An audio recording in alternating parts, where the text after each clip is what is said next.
Warning, the Savage Nation contains adult language, adult content, psychological nudity. Listener discretion is advised. Now, here he is, author of Liberalism is a Mental Disorder, Trump's War, and God, Faith, and Reason, Michael Savage. Suicide. Suicidal ideations. Suicide is in the air. And I'm going to talk about suicide. Why is suicide at epidemic levels in the United States right now? Why? You can't figure out why? Have you ever tried to kill yourself? What saved you? How do you deal with suicidal ideations? Don't tell me you never thought about it. I don't care if the wisest guy in town with the sharpest girlfriend and the biggest career, you know it's gone through your head. So we're going to talk about that today. I'm also going to have Republican candidate for governor John Cox on the show later. We're going to also talk about tariffs from my book, Trump's War. I'm totally in favor of tariffs because they're about as American as the turnpike, as I try to teach you in Trump's War. The word turnpike itself comes back from the old days of such tariffs on roads. But ignoramuses who don't know the history of this nation don't know that tariffs are very American. And ignoramuses who don't know that because most people in radio are not in business. Most people in radio don't understand business. Most people in radio don't export products. Most people in radio are just loudmouth blowhards who don't know anything about business. But if you actually make a product and try to ship it overseas, you'll see what tariffs are because most countries tariff our goods. And we stupidly don't tariff theirs, which is why we elected Trump. To balance the playing field, Schmendrick. But don't tell that to talk show hosts who don't know business. I do. That's later. But I want to talk about suicide. And I will start by giving you the short version of my opinion on suicide, of why the rates are going up. We were talking, of course, because two this week. Kate Spade, which I talked about on Tuesday. Then this Cook, who I never liked. I thought it was a loudmouth blowhard. Irrespective of that, I'm not going to sit here and cry over him.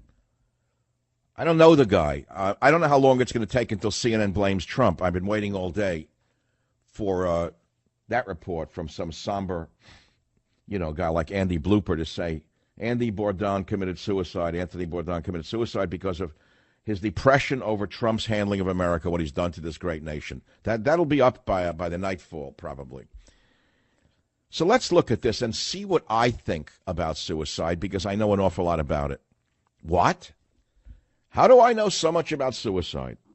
Well, for one, I've studied it since I'm 18 years old, as I have studied reasons for depression since I'm 18 years old, as I have struggled with depression in my own life since I'm a kid, because of various things. Some are genetic, some are what happens to you, some are just depressing outlooks on life. Whatever the reasons are, there are ways to overcome downers and bad feelings. Then there's also ways that you can accelerate your depression and accelerate your desires, or your fears rather, to kill yourself and overcome your basic life force, your life impulse. You understand what I'm saying? Like, most animals on earth will fight to live. Did you hear what I just said?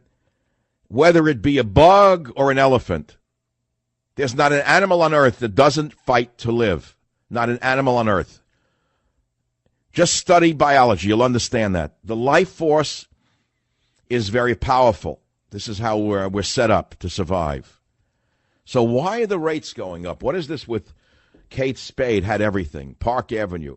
Anthony Bourdain, I don't know if he had everything. The guy had a history of marijuana use, heroin use, cocaine use, alcoholism. So he was struggling with something. He was full of hate, hated Donald Trump. But aside from that, why are suicide rates up? So here's what I posted this morning. Tell me what you think. And this is the order in which I would blame it. No God, no faith, antidepressant medications, marijuana, too much sugar, and a negative media. These are real reasons. As we have become detached from faith and from God, what happens? People figure they're God themselves and their body is their own. But what does Christianity say about suicide? What does Judaism say? What does Islam say? What does Buddhism say? What does Hinduism say? If you stop the average housewife in Marin County who think she's a Buddhist, even though she was born Catholic, they would think that Buddhists are allowed to kill themselves, probably. They know about as much about Buddhism as my dog does. Because even Buddhism shuns suicide. For Buddhists, the first precept is to refrain from the destruction of life, including one's own. And suicide, even in Buddhism, is seen as a negative act. And Buddhists believe if someone commits suicide in anger, he may be reborn in a sorrowful realm due to negative final thoughts. Even Buddhists, I'm picking them the last. Christianity, I know, prohibits it. What about Jews? What do Jews think about suicide? I don't mean the bagel and lox crowd. I don't mean the people who are born of Jewish heritage and don't even understand their own religion. I don't mean the Woody Allen types who mock religious Jews in every movie and in every way and every statement. I'm not talking about that. To me, that's nothing. That's a deracinated Jewish person. They're not Jewish. They're nothing. They've laughed at their own religion. They've mocked their own religion. Suicide in Jewish law is a very serious offense. The Talmud says, for him who takes his own life with full knowledge of his action, the Hebrew word is badaf, no rites are to be observed. There is to be no rending of clothes and no eulogy. Did you hear this? You didn't know any of this. But people should line up for him at the end of the burial ceremony, and the mourner's blessing should be recited as the family passes through out of respect for the living. General rule amongst Jews is whatever rites are normally performed for the benefit of the survivors should be observed. Whatever is normally done out of respect for the dead should not be observed. Didn't know that, did you? Now, we all mourn suicides in America because it hurts us. It kills us. And that goes to another point that is controversial, and I understand it. But since talk radio is about talk and about opinion, I will give you my opinion on suicide. It is the most selfish act you can commit. It is absolutely an act of aggression, especially in the cases of the type that we have seen recently. Kate Spade kills herself by hanging herself in a closet in her Park Avenue apartment and leaves a note for her 13-year-old daughter that says, ask your father why I did it. If that's not an act of aggression, I'd like to know what is. There was another famous one there where I live. A comedian hung himself with a strap in a garage, hushed up by the liberal media here. They named a tunnel after him. They can do that, but he was a terrible role model for children. They say, well, who was he? Oh, a guy who hung himself with a strap in the garage. Well, my friends, as I said then, and I'm very consistent, it was an act of aggression, in my opinion. Now, let's talk about the biomedical or the chemical reactions of various substances. Suicide rates are up. Why? Let's go back to my initial statement. No God, no faith, antidepressant meds, marijuana, too much sugar, negative media. Now, let's talk about marijuana and depression. Many of you took me up on that and said, Savage, I agree with you on everything you said, but not marijuana. It saved me. It's actually mellowing me out. I am warning you as I sit here. Marijuana is being oversold to populations in the West as a form of annihilation. It will annihilate the West. Marijuana is a death drug. And I'll leave it at that. I know what's going to happen, though. Every time I tell you anything about marijuana that's negative, I get the potheads who call, and they get defensive. So, Jim, don't take any pot is good for me calls. I'm not interested. I don't want to hear it. How's that? U.S. suicide rates increased more than 25% since 1999, CDC says. What's interesting is where the rates have increased. You'll never believe this. You'll never believe this. Nor would you believe what the reasons are for the suicides, according to the studies that have been done. How about the methods of suicide? But I really want to focus on the drug industry. And I don't mean the gangs in the streets. I mean the medical drug industry. I mean the pharmaceutical doctor industry. I mean the pharmaceutical medical industry. I mean the medico-pharmaceutical industry that is pushing antidepressants down our throats. Every review I have seen shows the same thing. Antidepressants can raise the risk of suicide. Biggest ever review finds. An analysis of 70 trials of the most common antidepressants involving more than 18,000 people found that they doubled the risk of suicide and aggressive behavior in under 18s. Now, you don't want to hear this. Many of you are on antidepressants, and I'm not here to tell you don't take them. Go to your doctor. Talk to the quack. The doctors prescribe antidepressants right now like M&Ms, what used to be prescribed for Halloween. But what are the side effects of these antidepressants? How many years have I preached to you on these airwaves about the overuse of psychotropic or psychoactive medications, whether they be for children, for treating non-existent illnesses, overdiagnosed illnesses, invented illnesses, putting kids on speed. Then the kids go out in the street and get illegal drugs to keep the high going that they used to get in elementary school from whatever they were taking, Adderall, Ritalin. The kids are being turned into drug addicts, and they turn into adults. Yesterday, early in the morning, I went to a coffee shop. And I usually don't go out in the morning because I'm too busy, but I decided I had to get out in the morning. And there it was again, middle-aged, nice young white couple, maybe in their late 30s, two kids, nice-looking kids, in the coffee shop. And what were the children eating for breakfast? With mommy and daddy, the smart white people. The children were eating pastries. And I just shook my head and I said, these are ignoramuses. The parents are so stupid that the children are going to be stupider than the parents. They know nothing about Feingold's great work in the 1970s.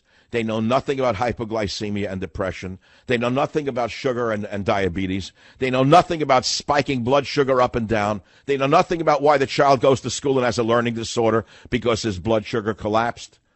45 minutes to an hour later, just when he arrives at school, he falls asleep inside from the pastry mommy and daddy gave him as they dropped him off in their Audi on the way to work. They don't understand anything about the relationship between diet and depression. So there are so many, it's a multifactorial question, and I can't cover everything in one show, and it's only my opinion. But my opinion is based upon evidence that I'm going to present to you. I'm not just talking based upon hot air. I'm talking upon a lifetime of looking into the subject of depression, because I've had my brushes with the other side of it, the dark side of it, and I found my ways out of it. Am I totally out of the water? No, we don't know what comes tomorrow. I have a great faith in God. I watch my diet. I understand very much what will trigger me into states of despair and this and that. I also know when I go down there how to get out of there. There was a time I didn't know how to get out of there. I remember a time in my life because of affirmative action and what it did to me that I wanted to die. I wanted to kill myself because of the social engineering. I had killed myself to achieve something that I wanted. And the vermin on the left said, some people will just have to put their careers on hold so that others may advance. Communism. I was one of those who had to put his career on hold so that unqualified women could advance, unqualified minorities could advance beyond me, and unqualified immigrants could advance beyond me. I thought I would die. I thought I had shamed my ancestors.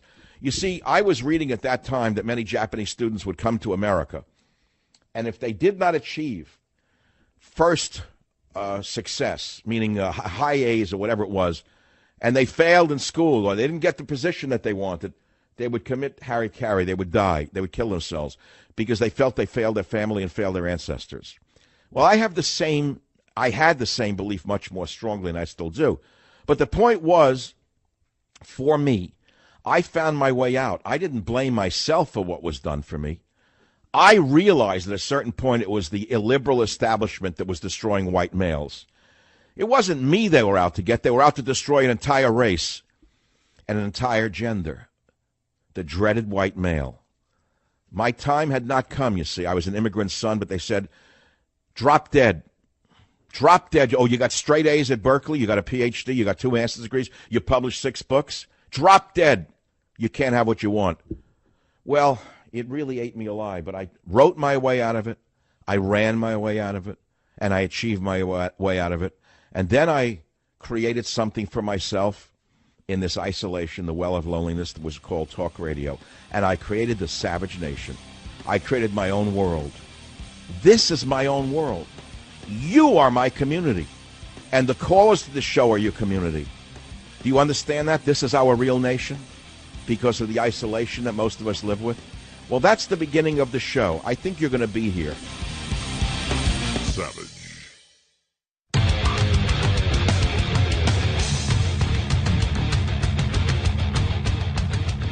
Talking about depression and suicide. I realize they're not pleasant topics. And, you know, maybe it's a bummer to think about it, but it's up to you. It's 2 in 1 week, 2 celebrities. One, I certainly didn't buy her shoes, and I didn't care much for him. I thought he was an arrogant type. I just didn't care for this guy. He was a loudmouth. He insulted everyone.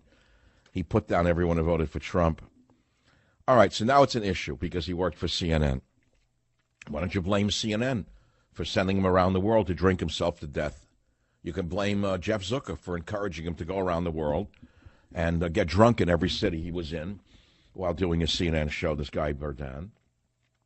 We do know that alcohol causes great, great swings in moods. Who has not had a hangover listening to this show? But when you do it every night of your life, eventually you're going to create a depression that you're going to have to spike another way, and usually it's cocaine. And then you get into the vicious cycle. So he admittedly was a coke addict, a heroin addict, a lush. So therefore, what can we draw? What kind of conclusions can we draw from this optical illusion called suicide? The mainstream media will not, I got to repeat this again for the third or fourth time this week. Tell me if I'm wrong. Tell me if you're going to hear once the relationship between antidepressant drugs and suicide on the media. No, you won't. And why? What did Dr. Savage teach you why? Look at the board of directors of major media companies and then check out the interlocking corporate directorships, which I've lectured you on for years, and see what other boards they are on. They're sitting on, let's say, a major news corporation and on a drug corporation that makes the antidepressants. So you're never going to see a story about antidepressants and their relationship to the risk of suicide. Yet study after study shows a great, great increase in the risk of suicide in the use of antidepressants. And we'll talk about the other factors here on the show. Right here. To be or not to be, that is the question. Savage.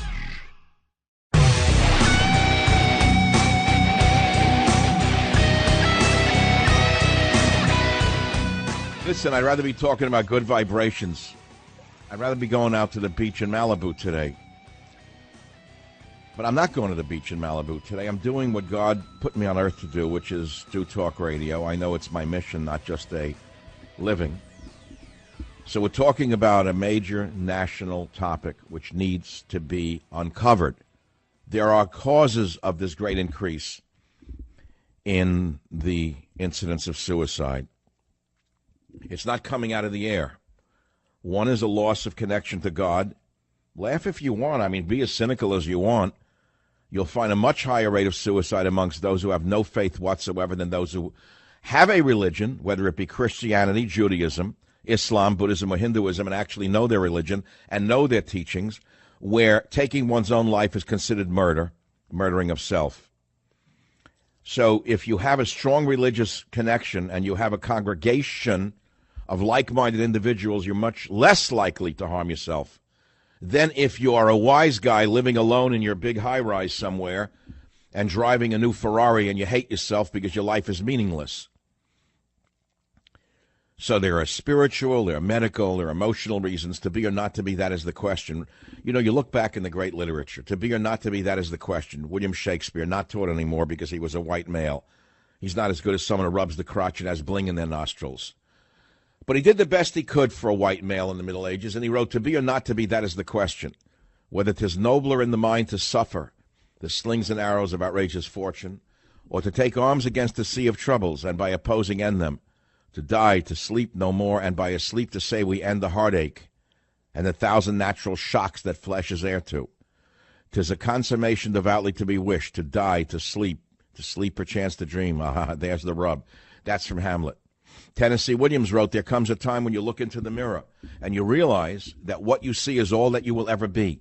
And then you accept it, or you kill yourself, or you stop looking in mirrors. Nietzsche, great Nietzsche, the nihilist Nietzsche said, the thought of suicide is a great consolation. By means of it, one gets through many a dark night. And Vincent van Gogh said, and then I have nature and art and poetry, and if that is not enough, what is enough? See, there are ways around it. Now, I'll give you one of my quotes that I've always used, the one's gotten me through a lot of dark nights when I didn't know what to do. I remember reading about one of my heroes, one of the great sculptors of history, Rodin. Some of his work is here in San Francisco at the The young, not that the young, the other one up on the mountain there. He has some great sculptures. But Rodin wrote, work is the only salvation. Work, work, work. So whenever everything else fails, if you're lucky enough to have an outlet in work, whatever it may be, no matter how humble it may be, go to work. That's all. Albert Camus wrote, in the end, one needs more courage to live than to kill himself. Gandhi wrote, if I had no sense of humor, I would long ago have committed suicide. What did Dostoevsky, the great Dostoevsky, write? Killing myself was a matter of such indifference to me that I felt like waiting for a moment when it would make some difference. Okay, sarcasm, the dream of a ridiculous man. So what are the causations? What are the causations in our world today? Our degenerate world. Nothing in the world to hold on to. Did you ever feel yourself emotionally falling down a dark cavern and there's nothing you can grab? And did you ever feel yourself sliding down a chamber and the walls are greased and you're reaching all around as you're falling into this well of depression or the well of loneliness, and you're just trying to grab onto something and it's slick. It's a cylinder and it's slick. I've been there. I have fallen down that channel and there was no bottom to it. And I will tell you what kept me from hitting the bottom. It was children. And this is something you have to understand, which is that unless you stop living for yourself and understand that you have others who will be affected by it, you're finished. You're lost. Because I will tell you this, it's a very sad fact, and it's a well-known fact, I believe, amongst the psychiatric community, that an adult who commits suicide, if he has children or she has children, affects 3 generations, at least 3 generations. People look back and say, where was Grandma? Oh, they don't, hush, hush, my darling. Then the child finds out, and they say, well, wow, what's that? Is it in our genes? What is it? Depression is in our gene. What is this? Depression is serious business. But the answer may not be antidepressant medication. That may be an immediate solution in a crisis, but it's not the long-term solution. There is a whole slew of evidence of suicide related to the use and the overuse of antidepressant medication. I can give you studies if you like them, but you won't look at them, and you'll go to your doctor who will say it's a lie. Because the pharmaceutical companies and the media companies will not report side effects and even deaths linked to these drugs. An analysis of 70 trials of the most common antidepressants involving more than 18,000 people found that they doubled the risk of suicide and aggressive behavior in under 18s. Now, you talk about that, and then you talk about all the school shootings. In almost every case of school shootings, these deranged children were on antidepressant medications, but it's swept away by the drug companies who also have interlocking corporate directorships with the media companies. It's all one and the same, an interlocking set of corporate directorships, something that was once well known to the left wing in America, but somehow they stopped singing that tune. Maybe they've disconnected from reality altogether. Then there's the other issue in America of the culture of death. This has become a death-worshipping society, whether it's a death style that people practice, whatever you can put into that formula. How many amongst you practice a lifestyle as opposed to a death style? What's a death style? You'll figure it out what a death style is. Rampant sex with strangers, is that a lifestyle or a death style? Huh? Oh, you think sex is life? It can be, but sex can be life-giving, but it can be life-taking. There, for example, in Hollywood, there's a huge epidemic of syphilis. Not supposed to talk about it. And it's amongst one particular demographic in America. Not allowed to talk about it. Well, don't talk about it. Just let it keep happening. And the band played on. Some of us see things and we say things, and we lose friends and we lose careers. And the band played on, let the ship go down. Someone has to say something. So there are many factors for depression and suicide, and many people try to fight these impulses with different methodologies. I myself was at a low point. I'm not going to go into me again with woe is me, but first of all, I had children, and I would never hurt them. I would tell you right now, think only of your children. If you're at that point listening to this show or close to it, I want you to think about one thing. What effect will it have on those around you? Both in the immediate family and even outside that immediate circle. What effect would you killing yourself have upon them? Think about them, not about yourself. And go throw cold water in your face and go run around the block. Get out of the house. Stop thinking so much. Get out of the house. Throw water in your face and go take a walk around the block. Go look at all the life around you. And if you're living in the country, look at all the life around you. Listen to the crickets. Look at the birds. They don't commit suicide, do they? They have a pretty tough life. Those birds have a very rough life. They have a real tough life out there in the wild. Yet the animals don't commit suicide. They're an eternal inspiration to those of us who study animal life. Do something for somebody. Don't think about woe is me and yourself. You don't have it so bad. You really don't have it so bad.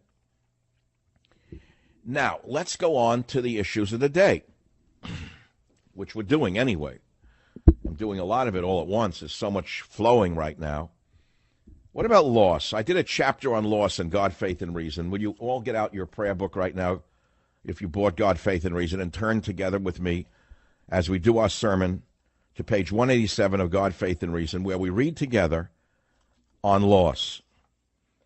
And Job spoke and said, let the day perish wherein I was born, and the night wherein it was said, a man-child is brought forth, let that day be darkness.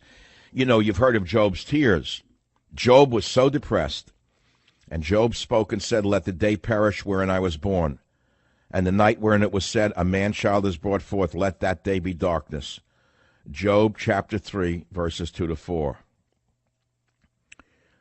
Job spoke and said, you know, there's a botanical, I'm thinking of my botanical years.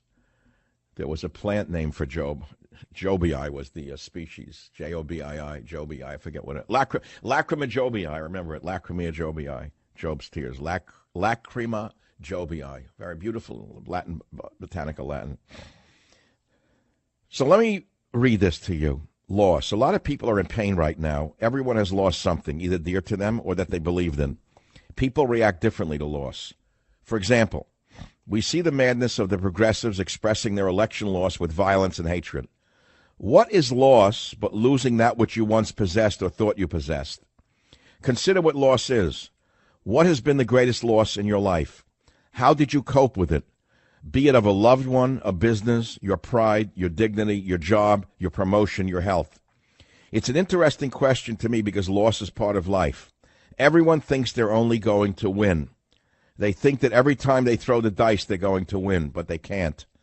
I want to talk about this issue of loss because a long time ago, back in the 1960s, when I was studying for my bachelor's degree in science, there was a popular writer named Khalil Gibran. He was a Lebanese Catholic writer who later converted to Baha'i, who lived between 1883 and 1931. He wrote a simple book called The Prophet. In it, he wrote on love, children, death, joy, and sorrow. My friends and I read and discussed him avidly. It shows you how different the generations are. So many of the young today are numb. They're frightened of life. They're frightened of love, not even knowing what love is or what loss is. Many of them are afraid to get a driver's license or take their place in society. They can't become adults. A lot of people in America are hurting right now. Years ago, I wrote a book, and in it I told a story called The Yawn Man Gets Cancer. Remember that? Or The Leather Man Gets Cancer? It was about a man in the world in which I grew up in Queens, New York. He was a poor man, as was my father.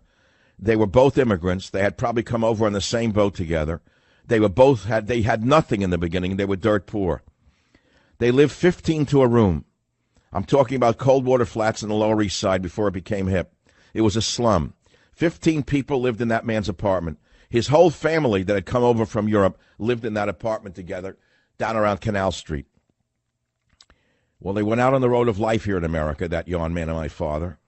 My father went down his road. The yawn man went down his own road. When I come back, I'll continue this small chapter on loss from God, Faith, and Reason. Maybe it will give you some hope. Maybe you'll come to understand that there are both spiritual and biomechanical or biomedical reasons for the high rates of suicide and or depression in the United States today. Savage.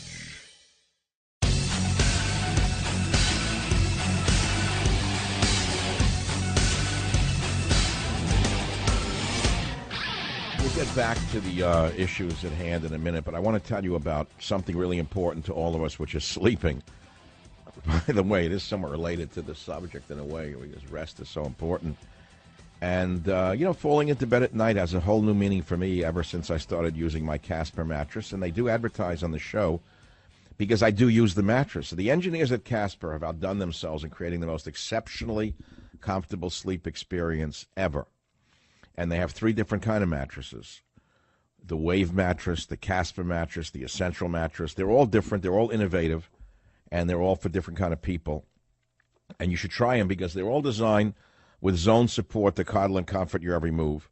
And they all provide you with the perfect support for every position you might sleep in. Why don't you see for yourself why Casper has hundreds of thousands of happy customers? Try your Casper mattress for 100 nights in your own home for free. Free shipping, free returns. All you got to do is go to Casper.com, code SAVAGE. Not only that, you'll save $50 on the purchase of select mattresses. It's simple. Casper.com, code SAVAGE to see which one you want and save $50. Terms and conditions apply. See site for details.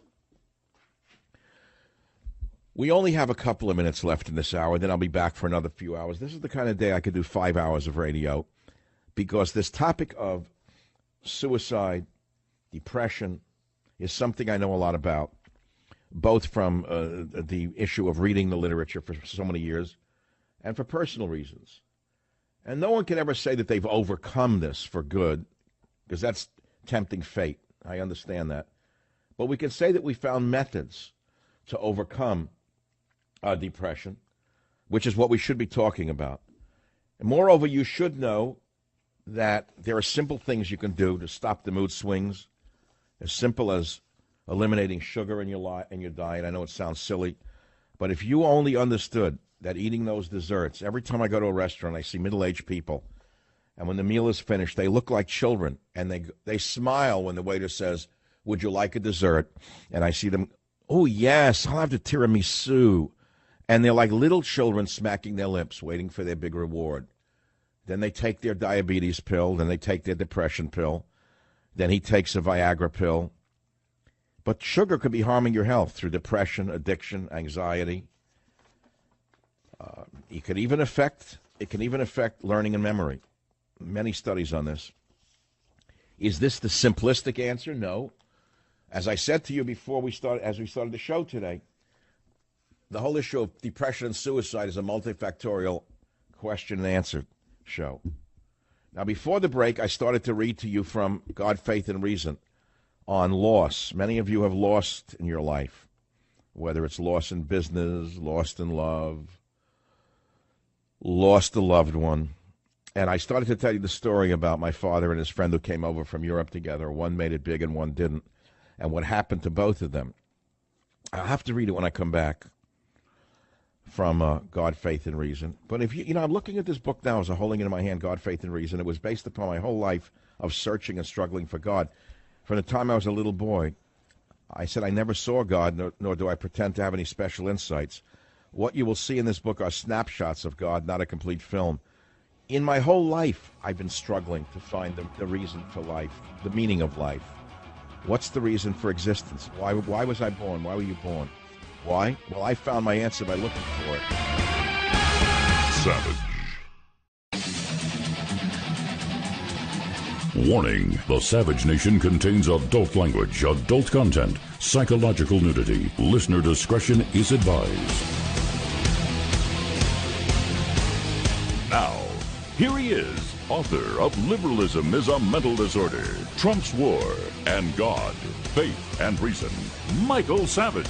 We are talking about suicide. We're talking about depression. I failed to mention another way out of that is music. Many of you know it, whether it be pop music, country music, rock and roll, classical music. What do you think drives people, for example, to become so great in music? Do you think they're coming from a position of happiness and joy? Some may. I would hazard a guess that many are driven by the opposite of emotions to excel, for example, at the violin. Every time I listen, for example, to Mozart's Requiem, and I tried not to play it, I become speechless. I told you that. I almost couldn't start the show this hour. I shouldn't have played it. And the reason I'm humbled by this music is I can't tell you what it does to me in words other than to say to you, it humbles me to realize that on the earth there was once a man with such a mind that these notes, these ideas, these mathematical forms were in his mind. And we live now in a time that is so debased by comparison. Where is the Mozart of our time? Could a Mozart of our time exist? What if there was a young Mozart? What would they do with him? They'd put him on medication and tell him he had ADD. They would tell him to go smoke medical marijuana and he loses his mind altogether. Anyway, U.S. suicide rates increased more than 25% since 1999, according to the CDC. Suicide at state level from 1999 to 2016, suicide rates increased. Well, why were they killing themselves? Victims acted after relationship problems or loss, substance misuse, physical health problems, job, money, legal, or housing stress. Now, I want to say this right now. If you are suffering with suicidal thoughts today listening to my broadcast, would you please call the National Suicide Prevention Lifeline at 800-273-8255. 800-273-8255. There are people who work suicide prevention lines who can help you. That's number one. But I was looking into this, and I was giving you my reasons, my own reasons from my own studies, my own analysis, and it's an educated analysis. And I've told you that I think that there are connections between so many things. It's a multifactorial problem, multifactorial solutions or answers. And I tweeted suicide rates up. Why? No God, no faith, antidepressant meds, marijuana, too much sugar, negative media. But CNN will blame Trump. I'd end it with a little punchline. I don't know if they've done it yet, but they probably say that Bourdain killed himself because of what Trump has done to America. I guess there's too many jobs now. You can't believe the garbage people answer a reply. Someone says, end-stage capitalism is causing suicide. So I answered, right. In communist paradises, low suicide rates because the state just kills you. You know, people have their answer. I mean, everyone has an answer for everything. How about moral decay and the elimination of God? How about the culture of death? How about the fact that Katzenberg, Matzenberg, and Ratzenberg produce the most vile anti-life imagery the world could ever imagine could be produced by an idea factory called Hollywood? I challenge anyone listening to this show to tell me if they can turn a TV on at night and find a life-affirming radio or life-affirming television show. They don't exist. Every one of them is either sarcastic or outright hateful. Every one of them shows violence, rampant, sick bestiality, sexuality. And so people's brains are filled with this. Yeah, well, that didn't do it to them. No, but it's a factor. Where do they turn for that clear, cold water of their childhood? Where do they turn for that cold brook that they once bathed in a mountain stream somewhere? Where do they ever get that clean water again? There's so many reasons and so many answers, and everyone has their own ox to gore. I get that. But there are universals in this whole issue of suicide that I'm trying to briefly touch upon today, including reading from my own search and struggle called God, Faith, and Reason. And before the last break, I wanted to get back to that little story I was telling you on loss. I should finish it up because I started it. I've got to finish it. So I was telling you about loss and what happened and this and that on page 187. People who I asked you, what has been the greatest loss in your life? How did you cope with it? Be it of a loved one, a business, your pride, your dignity, your job, your promotion, or your health. And then I started to tell a story about my father. And I said I wrote a book years ago called The Yawn Man Gets Cancer. In the book, there was a story about a man in the world in which I grew up in Queens, New York. Poor man, as my father was. They were immigrants. They had probably come over on the same boat together. They had nothing. They were dirt poor when they arrived. They lived 15 to a room. Cold water flats in the Lower East Side before it became cool. It was a slum. 15 people lived in that man's apartment. His whole family that had come over from Europe together lived in that slum apartment near Canal Street. Well, they went out on the road of life here in America, that yawn man and my father. My father went down his road. The yawn man went down his road. They remained friends for life. The yawn man became wealthier than my father. He struck it big in a certain business that became fashionable. And he enjoyed his wealth. He bought a brand new house on Long Island while we stayed in our little attached house in Queens. Now, my father did okay, but he never did great. That's okay. He always made a living, and my mother never had to work. She was a housekeeper, and believe me, a great one. It meant a big deal to us children. We didn't know how great it was to have a mother who was always there, who made sure that the sheets were clean, the meals were served, we did our homework, and did all the other things mothers do. So the Yon man went on in life and made a fortune. He opened a chain of wholesale stores.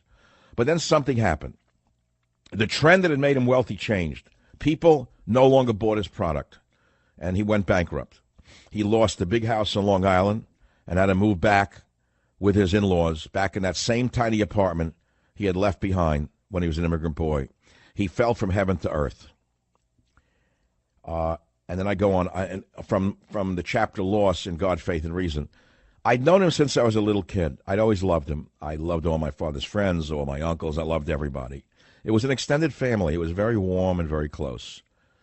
This doesn't exist in America anymore unless you're in an ethnic community or a very religious community. The sense of togetherness, the close-knit sense, it is gone. Well, let me tell you something. It's beautiful when you have it. It was part of that for me. He was like a second uncle, father. We didn't separate it. Well, I left New York, went out on my own road, and came back years later. I left as a young man and came back a few years later, and there was this man who had been very big in my life, who had been wealthy, reduced to sitting in a chair in the living room in which I had grown up on Utopia Parkway with tears in his eyes. He had a cigar in his hand. He was always a cigar smoker. And he looked at me with tears in his eyes, and he almost reached out and held my hand. He said, Michael, look what happened to me. Look what happened. Did you hear what happened while you were away? I said, no, what happened, Barry? He said, I lost everything. I have nothing, he said. I wish God had given me cancer rather than what he did to me. I didn't know what to say. I was stunned. Well, I went back onto my road. I went back to my plant collecting, my graduate studies, my family. And I heard he got cancer a few months later and died. Now, what is the story about? It's about how he took the loss internally and killed him. He just couldn't cope with the loss. Yes, he was a cigar smoker, but there are many cigar smokers that don't get cancer. Cancer is a very interesting disease, and I don't want to go into that right now. We've all thought about it our whole life. If we're somewhere in the level of consciousness, we all think about diseases from time to time. Well, what do you think all this obsession with food, vitamins, healthy living is about? It's trying to keep away the undertaker, isn't it? Well, of course, he increased the risk of cancer with the cigars, but that's not what did it. When he lost his business, his dignity, and his pride, he was hollowed out inside, and nothing replaced it. As you well know, nature abhors a vacuum, and in this vacuum, something grew, because that vacuum was not filled. The cells multiplied and divided. In my opinion, that's metaphorically how cancer grew in him. So again, I'm asking you an esoteric question, which I realize doesn't have much to do with the news of the day. It isn't what people are talking about on the radio or in the newspaper. I'm asking you to consider what is the greatest loss in your life, because there's not an adult who has not lost something important. How have you coped with the loss, be it of a loved one, a business, your pride, your dignity, your job, your promotion, your health? You must have lost something. Humans lose. Humans lose things. Lots of people are in pain right now, and people react differently to loss. The Lebanese poet and artist Khalil Gibran wrote about loss. He was a very tragic figure who died young and is best known for his classic, The Prophet. But for some reason, his writings touched my friends and me. We didn't know why at the time in college, but everyone was reading him. I'll give you a short example, what he wrote on joy. Your joy is your sorrow unmasked, and the self-same well from which your laughter rises was oftentimes filled with your tears. That's one of the things he wrote on joy and sorrow. What a great insight. Here's another example of what Gibran wrote about children. Your children are not your children. They are the sons and daughters of life's longing for itself. You are the bows from which your children as living arrows are sent forth. Well, I like the imagery of children being the arrows, parents the bows. Both are necessary, but once the bow has released the arrow, it can no longer control where the arrow goes. That's my writing. Everything has been done up to that point to put the arrow on the right path, but now the bow can only watch. Who's ever touched anything like this in his life? Not since the Bible itself has anything this good been written about children. And I end it right there. So, I quote from Psalms, the children are a heritage of the Lord, the fruit of the womb is a reward, etc. And happy is a man that hath his quiver full of them. They shall not be put to shame when they speak with their enemies in the gate.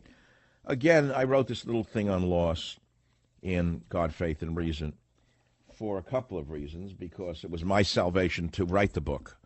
And it's my salvation to get up every day, even days like today when I didn't even want to get out of bed. I just didn't want to do the show today. I didn't feel like it. But I have to do it 5 days a week, and I thought to myself, my audience is waiting for me. They want to hear me. I can't disappoint them. And then I woke up and I read that a cook had killed himself. And the world is now, in shock and mourning. Anthony Bourdain, blah, blah, blah. No, we're all supposed to be in mourning. I don't know the man. I watched him a few times, and I was turned off by him. I thought he was an obnoxious pig, frankly.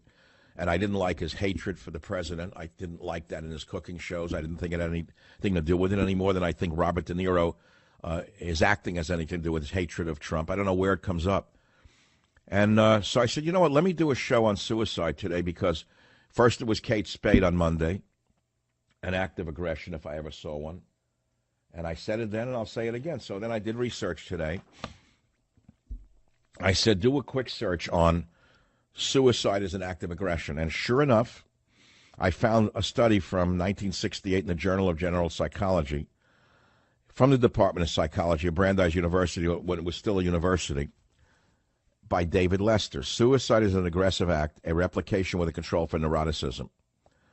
Lester investigated whether persons who had attempted or threatened suicide displayed a general trait of inhibiting aggression and turning aggression onto the self. That's amazing.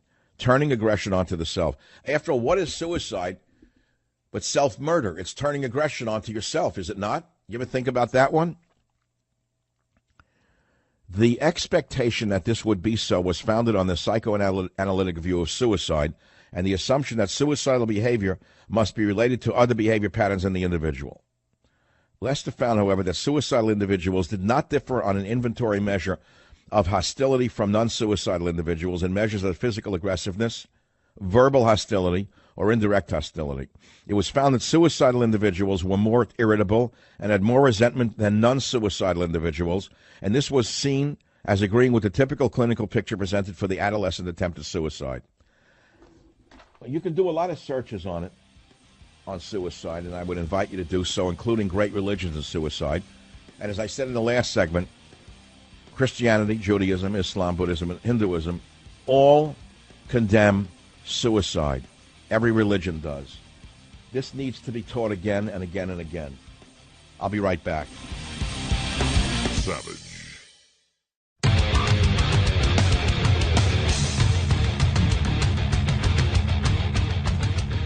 So, having a scholarly background, I did a little bit of research before the show all day today. I did look at suicide rates around the world by country. And some of the findings are awesome of which countries have the highest rates of suicide. We're right up there. America is pretty high, 19.5 suicide deaths per 100,000. Take that as the starting point. Figure about 20 suicides per 100,000, according to studies that were done, I think, as of 2015. I don't know. Well, yeah, the latest is 2015. So roughly 20 per 100,000. Now, you go to Muslim countries, they're very low suicide rates, incidentally. I don't know if you know this, but I told you Islam prohibits suicide. It's not in their religion. It's not in their culture. You look at Scandinavia, Norway 12.9, Sweden 17.8. We're higher than Sweden. Russia is off the charts, 32.2 suicide deaths per 100,000. We've well known for years there's a high rate of suicide in Russia because of a number of reasons. Alcoholism is prevalent. It's a hopelessness in Russia. There's no future for most of the people, especially outside of the big cities. So Russia 32.2 is about the highest in the world. And weirdly enough, you'll never guess which country has one of the lowest suicide. One of the highest, sorry. Let's start to realize. Russia is 32.2. This is a shocker. Argentina 23.7. Why does Argentina have a high suicide rate? I don't understand that. I can't figure it out. Australia 15 suicide deaths per 100,000. India 17.9. If you're interested in facts, I don't know, Somalia, Ethiopia, they're still pretty high. Ethiopia's 20.7. I mean, they live destitute, horrible lives in those places. There's no reason to live in those countries. Central African Republic, 30 suicide deaths per 100,000. Central African Republic. That's about the highest I have found here. And you just search the world and you say, well, what's the reason for it? What are the reasons for suicide in these countries? I mean, there's a million reasons you can come up with. What about distribution by females and males? In America, is it higher amongst men or women? Well, now that's an interesting one. Rate by males and by females. I'll get to that when I come back. Savage.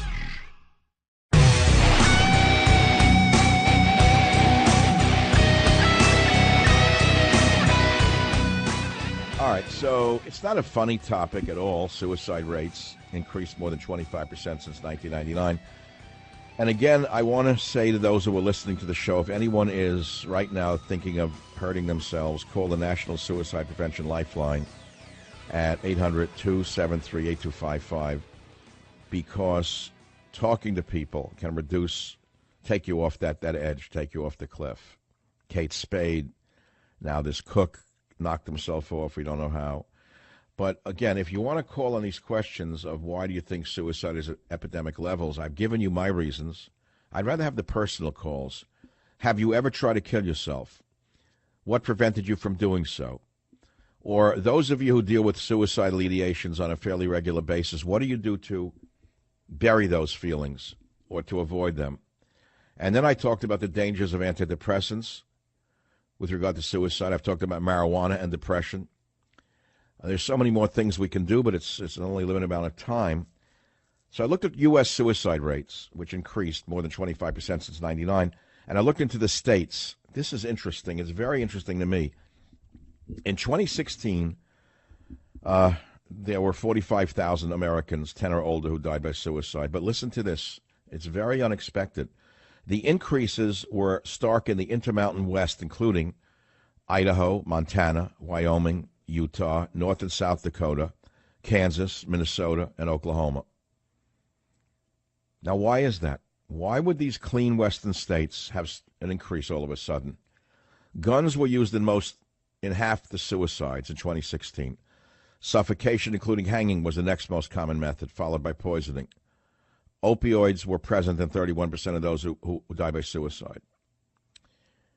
Person's intentions are not always clear in someone. Drugs are present because these were deemed to be suicides by self-inflicted poisoning.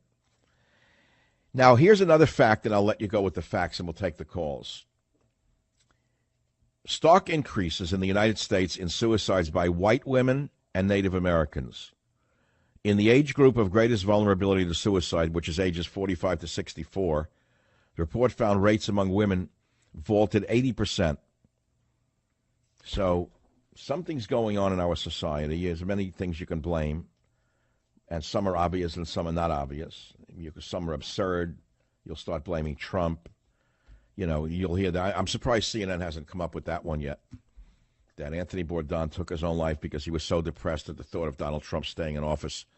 No matter how many souffles he made, he couldn't get Trump out of office. Well, anyway, these are the topics on a very, very difficult topic to begin with, which is suicide. I don't want to leave behind the big one to me, which is the overprescription, the overuse of antidepressants. That's one of the great stories of our time that is being ignored. And I will refer again to a great study, an analysis of 70 different medical trials of the most commonly used antidepressants. And it was a big study of 18,000 people. It was not a small study. And they found that antidepressants double the risk of suicide and aggressive behavior in under 18s. The review, the biggest of its kind into the effects of the drugs, was carried out by the Nordic Cochrane Center and analyzed by University College London. And the results were published in an editorial in BMJ, British Medical Journal. Experts said the review's findings were startling, deeply worrying. It says people in the UK are consuming more than 4 times as many antidepressants as they did 2 decades ago. No kidding. How about in America, how many people are on antidepressants? Like M&M's today at a Halloween party. That's all. You go to the quack, whatever you tell the quack, he throws an antidepressant at you. He doesn't know any better. And it's not a joke. It's not a laughing matter. Then they prescribe them to children now. Professor Peter Gucci, the lead author from the Nordic Center, said, antidepressants do not work in children. That is pretty clear. In the randomized trials, children say that they don't work for them, but they increase their risk of suicide. What I get out of this colossal underreporting of suicides is that SSRIs likely increase suicides in all ages.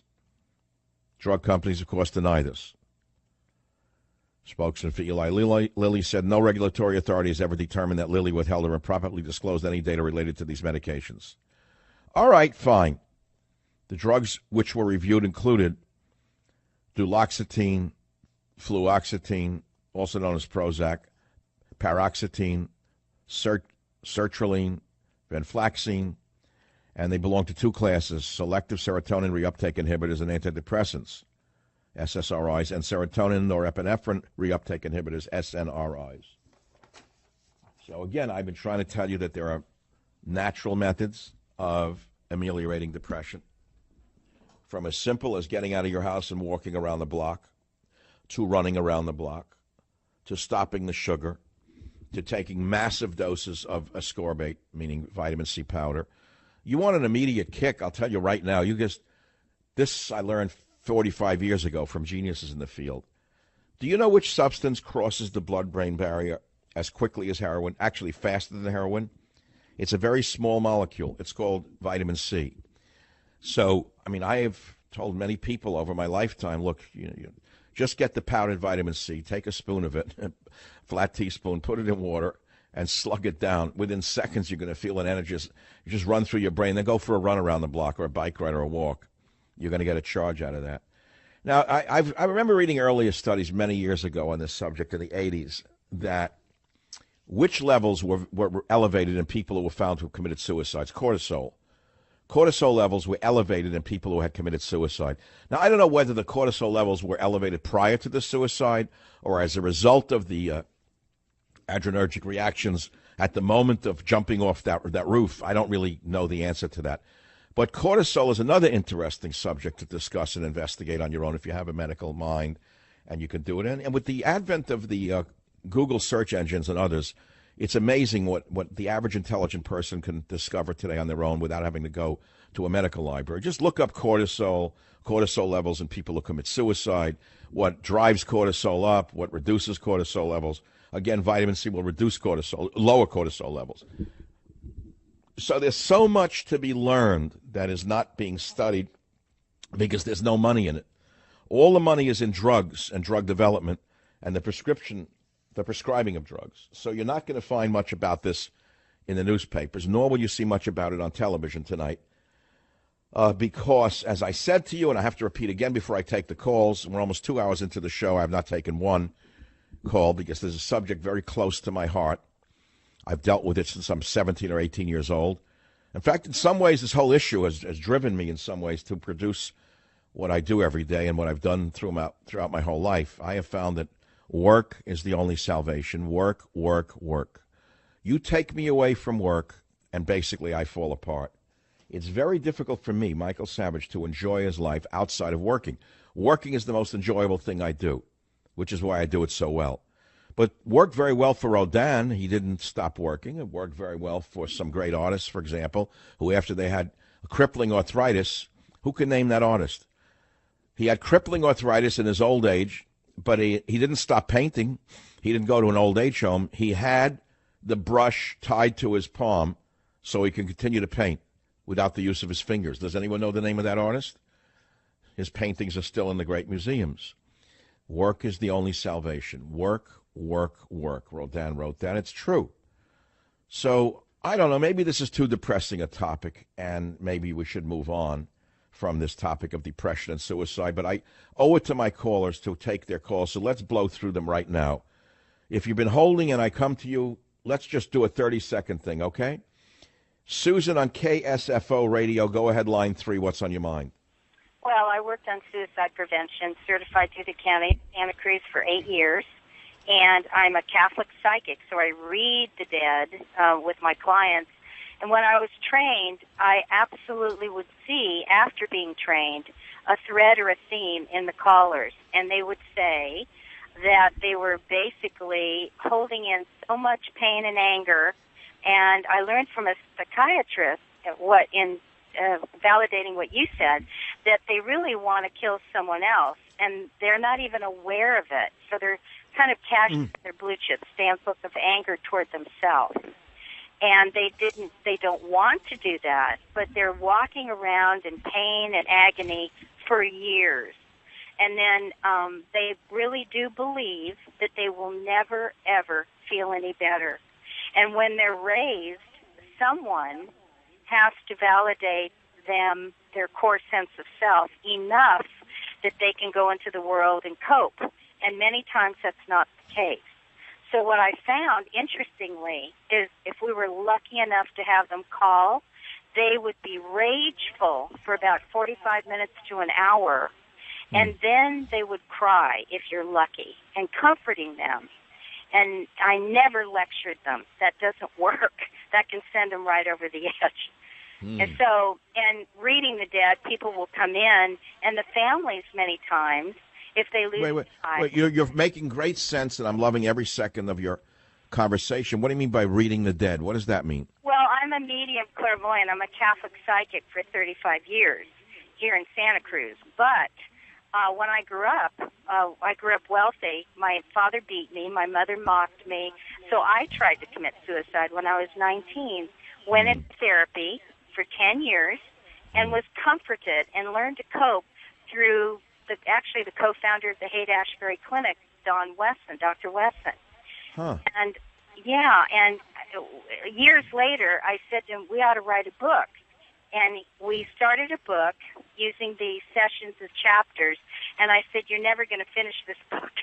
And he said, I would never start a venture and not finish it. But psychically, he finished 4 chapters edited, and then he dropped the book because of his own personal issues.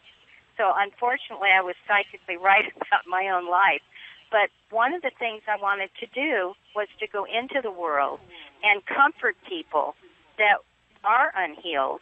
You know, I'm not a psychiatrist, but certainly let's slow down for a minute. You worked at a suicide prevention hotline. You base it all upon voice. Is that correct? What was that?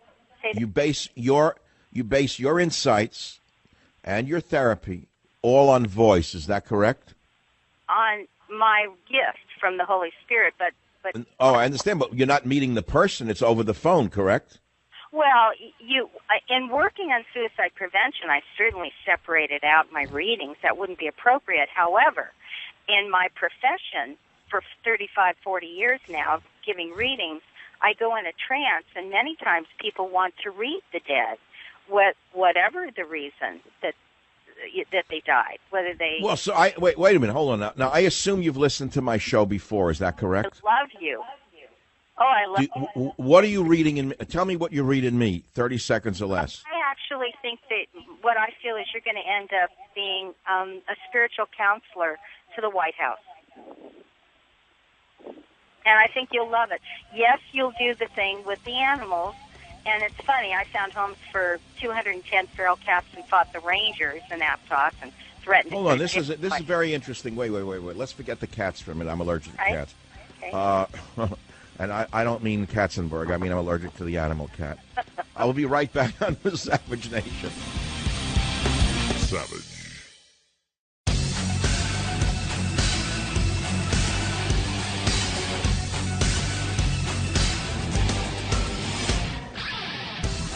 Welcome back to the Savage Nation. We'll continue our discussion of the topics of the day that I've been talking about. But first, I'm going to tell you about a great product called Super Beats. Now, look, you know I've talked about Super Beats for years because I believe in them. But they added something new, and I spoke to the manufacturer the other day. They created a new product called Super Beats Energy Plus. What they did was combine beets with green tea, another superfood hero. Now, this new product is made from non-GMO beets that are infused with an added boost from green tea extract. So listen to me. If you thought about trying Super Beets for a healthy energy kick, this is the product for you with its natural plant-based caffeine source. You got to try this new version, Super Beets Energy Plus. Just try it. All new natural berry flavor helps promote improved energy, mental focus, support a healthy cardiovascular system. And so if you try it, I believe you will definitely feel the difference that the green tea makes to Super Beets. And here's the kicker. We're only making this product available to the listeners of our show, so make sure you take advantage of this new release today. Don't miss out. Call 800-481-0504, 800-481-0504. Go to SavageLovesBeats.com. And with your first order of Super Beets, you're going to get a free 30-day supply of Super Beats Energy Plus infused with green tea for free. That's the second batch for free. They're going to send you indicator strips to show you how it's working in your body and free shipping. Again, 800-481-0504 or savagelovesbeats.com today. Rob on KLIF, line 6. I'm glad you called. Go ahead, please. Hi, Dr. Savage. I am fascinated by the conversation, sir, because I've never had a depressed day in my life. Yes, of course, I've been sad, and I've seen depression all around me, but I'm fascinated. No, I'm fascinated by your call because you're not alone. I think that many, many men would agree with you. They don't even know what we're talking about. And by the way, seriously, I'm not doing this in a sarcastic manner. Many men of another generation wouldn't even admit to depression even if they had it, nor would they know the signs of it, nor should you look into it, frankly. In other words, if you don't feel it, why bother with it, right? Right, but yet I see it all around me in my family and my friends. So what is it about them that lets them understand that they have depression, or what is it that protects you from depression? Let's put it that way. I don't think that they have the coping mechanisms that maybe I've internalized by my life experiences. I don't know. I'm just speculating. Well, what is your number one coping mechanism when you get sad? To have a conversation with someone I love. Bingo. No, sir, I remember my mother, God rest her soul, she died many years ago. She would say to me, I don't know why people need psychiatrists so much. She said to me, if you have a good friend you could talk to, it's actually better. Absolutely. But that was a day when you see. But that was in a day in America when you could find a good friend who you can talk with who would listen to you. We're living in a time where there are no good friends, much, except maybe where you live. Where are the good friends anymore in this country? Do they even exist? Everything has a price tag on it. Michael Savage, a host like no other. A host like no other.